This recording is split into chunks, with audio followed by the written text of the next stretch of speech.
Welcome to ISP classes. तो हम सीख रहे थे chapter number 3 valuation of goodwill, जिसमें हमने अब तक जो है दो मेथड कंप्लीटली पूरे कर चुके हैं एंड थर्ड मेथड का एक क्वेश्चन ऑलरेडी सॉल्व कर चुके हैं। हम लोग सीख रहे थे सुपर प्रॉफिट मेथड। तो सुपर प्रॉफिट मेथड में टोटल कितने स्टेप थे हमारे पास? 6 स्टेप थे। कितने थे? 6।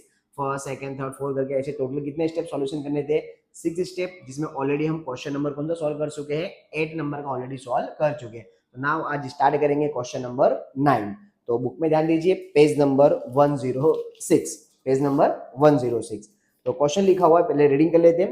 9, कैपिटल ऑफ मीना एंड मंजूस फर्म 4 लाख। इस बार क्या दी है उनकी? ऑलरेडी कैपिटल हमें फाइंड आउट करके दी है, जिसमें हमने फर्स्ट स्टेप लगाया था कैपिटल एम्प्लॉयड। तो जो कैपिटल का हम लोग फॉर्मूला सोल्व कर रहे थे उसका डायरेक्टली आंसर दिया। कैपिटल कितनी दी है इस बार? 4 लाख ऑलरेडी हमें दी होगी है। आगे लिखा हुआ एक्सपेक्टेड रेट ऑफ रिटर्न कितना परसेंट है? 10% है। लास्ट 3 ईयर प्रॉफिट 120, 110 एंड दिया हुआ है 1 लाख। इस बार प्रॉफिट में क्या हो रहा है? कंटिन्यू डिक्रीज हो रहा है। क्या हो रहा है? Continue decrease. तो हमने स्टार्टिंग में मेथड समझे थे कि जब हमारा कंटिन्यू प्रॉफिट क्या हो? डिक्रीज हो, या कंटिन्यू क्या हो? इंक्रीज हो, तो उसके लिए हमें अप्लाई करना पड़ता है वेटेड एवरेज प्रॉफिट। क्या निकालना पड़ता है? Weighted average profit. ठीक है, तो देखते आगे क्वेश्चन में क्या बोला हुआ कैलकुलेट करने के लिए। Compute the value of goodwill 2 time. 2 time मतलब होता है डबल करना। जो हम लोग परचेस ईयर लिख रहे थे ना, नंबर ऑफ परचेस ईयर, तो इस बार नंबर ऑफ परचेस ईयर ना देकर के क्या लिखा हुआ? 2 टाइम, यानी कि 2 टाइम मतलब 2 से मल्टीप्लाई करना, 2 नंबर से मल्टीप्लाई करेंगे of super profit on the basis of weighted average method. देखो इसमें क्वेश्चन में क्लियरली बोला है कि कौन से वाले मेथड से एवरेज निकालना है? वेटेड वाले से। किससे निकालना है? वेटेड से।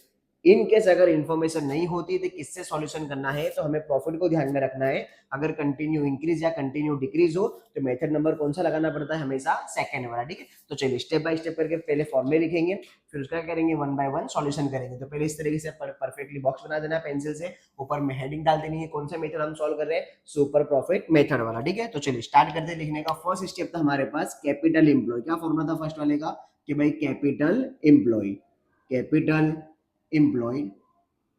तो उसका फॉर्मूला देखो, फॉर्मूला हमेशा लिखा करो, जिससे क्या होगा? हमें लर्न करते रहोगे, बार बार लिखते रहोगे तो याद हो जाएगा। तो फॉर्मूला क्या था हमारे पास? Total assets, total assets minus total liabilities, total liability. तो इसका जो हम सॉल्यूशन करते थे, असेट्स में से लाइबिलिटीज क्या करते थे? माइनस करते थे, तब जाके हमारा आंसर आता था। इस बार ऑलरेडी क्वेश्चन में आंसर दिया हुआ है, तो इनका सॉल्यूशन ऑलरेडी दिया है। कितना दिया है भाई? 4 लाख। कितना दिया हुआ है? 4 लाख। तो सॉल्यूशन करने की जरूरत ही नहीं है, डायरेक्ट आंसर कितना लिख देंगे बाहर? 4 लाख। ये तो हो गया हमारा first step clear. Second step हमारे पास था एक्सपेक्टेड रेट ऑफ रिटर्न। क्या था? Expected rate of return, rate of return. तो ये भी हमें क्वेश्चन में ऑलरेडी दिया हुआ है। तो रेट ऑफ रिटर्न कितना दिया था हमें? Rate of return 10%। कितना परसेंट है? 10%। यहां लिख देंगे 10%। सेकंड स्टेप क्लियर हो गया। अब उसके बाद क्या निकालेंगे? Expected profit. क्या निकालेंगे थर्ड नंबर पर? Expected profit. यहां लिखेंगे एक्सपेक्टेड, एक्सपेक्टेड प्रॉफिट। तो इसका फॉर्मूला किस तरीके से याद करना था हमें? तो फर्स्ट और सेकंड का मल्टीप्लाई। किसका मल्टीप्लाई? फर्स्ट और सेकंड क्या कर देंगे? मल्टीप्लाई कर देंगे। तो फर्स्ट में क्या लिखा हुआ है हमने? Capital employ. फर्स्ट में लिखा हुआ है capital employ multiply expected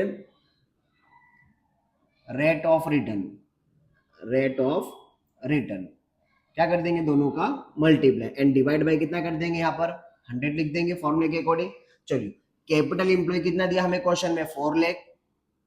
rate of return कितना दिया है? 10%। कितना दिया है हमें? 10%। तो मल्टीप्लाई कर देंगे 10 से, तो आंसर आ जाएगा 40,000। कितना आंसर आ जाएगा यहाँ पर? 40,000। क्लियर एकदम? मल्टीप्लाई करो और हमारा आंसर क्या होगा? कंप्लीट हो जाएगा। अब उसके बाद फोर्थ नंबर पे हमें निकालना है एवरेज प्रॉफिट। क्या निकालना है यहाँ पर? Average profit. तो एवरेज प्रॉफिट के लिए हमें फॉर्मूला कौन सा बोला लगाने के लिए? वेटेड वाला। कौन सा लगाना है? वेटेड वाला। तो वेटेड के लिए हमेशा याद रखना सॉल्यूशन किस तरीके से करते हैं। सबसे पहले लिखते हैं ईयर, फिर लिखते हैं प्रॉफिट, फिर लिखते हैं वेट, फिर लिखते हैं वेटेड प्रॉफिट। क्या लिखते हैं उसके बाद? Weighted profit, weighted profit. पहले हमेशा याद होना चाहिए स्टेप बाय स्टेप हम कैसे सॉल्यूशन करते हैं। तो वेटेड का बोलेगा तो वेटेड का फॉर्मूला यूज करना है, एवरेज का बोला जाए तो एवरेज का फॉर्मूला यूज करना है। तो चेक करेंगे क्वेश्चन में क्या ईयर दिए थे, तो हमने पूरा क्वेश्चन रीडिंग करा, कहीं पे ईयर लिखे हुए नहीं थे, तो ईयर नहीं है तो हम लिख लेते हैं यहाँ पर एग्जाम्पल ग्रुप में 2012 13 13 14 14 एंड 15, क्योंकि 3 ईयर हमें दिए हुए थे। अगर नहीं लिखोगे ईयर तो भी चलेगा, बट हम लोग क्या करेंगे, एज्यूम कर लिया भाई 2012 टू 13 13 टू 14 14 टू 15। अब देखते हैं क्वेश्चन में प्रॉफिट कितना दिया था हमें, तो प्रॉफिट दिया हुआ है 120 110 और 1 लाख, तो लिख देंगे यहाँ पर 120 1,10,000 एंड 1 लाख। और वेट में क्या करेंगे, सीरियल नंबर 1 2 एंड 3, इसमें सीरियल नंबर होते हैं। अब क्या करना है, इनका मल्टीप्लाई करके यहाँ पे लिखना है, तो 120 मल्टीप्लाई 1 करेंगे तो 1,20,000, फिर 110 मल्टीप्लाई 2 करेंगे तो 2,20,000, फिर 1 लाख मल्टीप्लाई 3 करेंगे तो 3 लाख, कितना आएगा टोटल 3 लाख। इसका टोटल कर देंगे और इसका भी क्या कर देंगे टोटल, तो 3 + 2 5 5 + 1 करेंगे कितना हो जाएगा, यहाँ पर 6 हो जाएगा।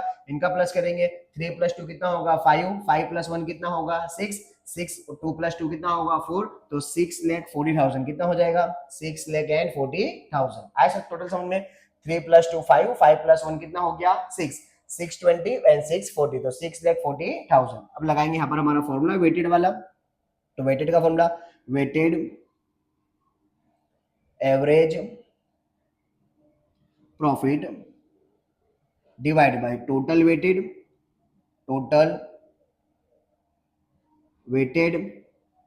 Divide by total weight. चलिए टोटल वेटेड प्रॉफिट कितना निकला 6,40,000, कितना है 6,40,000 डिवाइड बाय कितना करेंगे 6 करेंगे, कितना करेंगे डिवाइड बाय 6, चलो कर लेते हैं 6,40,000 एंड डिवाइड बाय 6, तो आंसर कितना आया 1,06,666.66 आ रहा है। तो कल लास्ट लेक्चर में हमने सीखा था कि जब भी आंसर हमारा किस में हो, पॉइंट में हो, तो क्या करेंगे वैल्यू को कन्वर्ट कर देंगे। तो चलो कन्वर्ट कर देते हैं, वैल्यू को पहले लिख लेते हैं यहाँ पर 1,06,660, देखो 2 2 4 टाइम्स 6 है, तो हमने 3 टाइम ऑलरेडी लिख दिया है। जब 4 वाला 6 लिखोगे तो पॉइंट के बाद देखो किसी दिए मोर देन 6 लिखा हुआ है, तो पॉइंट के पहले जो नंबर होगा उसमें कितना कर देंगे 1 प्लस, कितना प्लस कर देंगे 1 प्लस कर देंगे। तो चलिए आंसर लिख देते बाहर 1,06,667, कितना आंसर आ जाएगा 1,06,666। चलिए आगे बढ़ते हैं, मेथड नंबर 5। मेथड नंबर 5 का फॉर्मूला क्या है, सुपर प्रॉफिट क्या निकालना है यहाँ पर सुपर प्रॉफिट। तो सुपर प्रॉफिट का फॉर्मूला क्या था कि 4 - 3, क्या फॉर्मूला है 4 - 3, तो 4 का नंबर क्या हमारे पास है average profit minus expected profit. जब तक फॉर्मूला याद नहीं हुए तब तक थोड़ा कंफ्यूजन चलेगा, तो हमेशा फॉर्मूला लर्न करो कि भाई कौन से नंबर पे क्या फॉर्मूला लगाना है। तो एवरेज का आंसर कितना निकला 1,06,667 माइनस एक्सपेक्टेड प्रॉफिट, तो हमने देखो निकाला था एक्सपेक्टेड प्रॉफिट का आंसर कितना आया था 40,000, तो बाहर लिखना रह गया था, बाहर लिख देते इसको, कितना ऐसा 40,000, तो इसमें से माइनस कर देंगे 40,000। चलिए माइनस करते हैं इसमें से 1,06,667 माइनस 40,000, तो आंसर आया 66,667, कितना आंसर आया 66,667, कितना आंसर है 66,667, लिख देंगे बाद 66,667। अब लास्ट में क्या निकालनी हमें गुडविल, क्या निकाल देंगे goodwill. So goodwill is equal to, formula था हमारे पास super profit multiply number of purchase year, तो सुपर प्रॉफिट का आंसर कितना निकला 66,667 मल्टीप्लाई परचेज ईयर कितना बोला था 2 टाइम, क्या बोला था क्वेश्चन में 2 टाइम, तो मल्टीप्लाई कितने से कर देंगे इसको 2 से, तो मल्टीप्लाई 2 करेंगे तो 1,33,334, कितना आंसर आया 1,33,334, 1,33,334, ये हमारा क्या हुआ आंसर हुआ।